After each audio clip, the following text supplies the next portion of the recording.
पश्चिम बंगाल, तमिलनाडु, केरल, असम और पुडुचेरी में अगले कुछ दिनों में चुनाव आयोग चुनाव की तारीखों का ऐलान कर सकता है। इसे लेकर आज दिल्ली में केंद्रीय चुनाव आयोग की महत्वपूर्ण बैठक हुई। मुख्य चुनाव आयुक्त सुनील अरोड़ा की अध्यक्षता में हुई इस बैठक में क्या कुछ हुआ, देखिए इस रिपोर्ट में।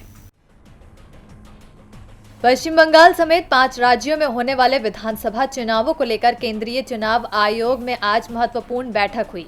ये बैठक तकरीबन 2.5 घंटे तक चली है। बैठक में चुनाव तैयारियों को लेकर भी चर्चा हुई। बैठक के दौरान इन चुनाव आयोग का जोर इस बात पर ज्यादा रहा कि बंगाल समेत चुनावी राज्यों में कैसे शांतिपूर्ण माहौल में चुनाव संपन्न कराए जाएं।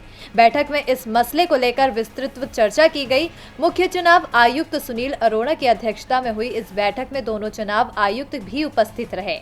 बैठक में चुनावी राज्यों के दौरान से वापस लौटी टीमों ने जो अपनी रिपोर्ट चुनाव आयोग में दी, उस पर भी चर्चा की गई। चुनाव आयोग ने 5 राज्यों में सुरक्षा को लेकर सबसे ज्यादा चर्चा की। आयोग का ध्यान सबसे ज्यादा बंगाल पर था। बंगाल समेत इन राज्यों में कितने सुरक्षा बल तैनात किए जा सकते हैं, राज्यों के हालात, वहां मौजूद अधिकारियों की संख्या और राज्य चुनाव आयोग की तरफ से दी गई जानकारी समेत कई अहम मुद्दों पर चर्चा हुई है।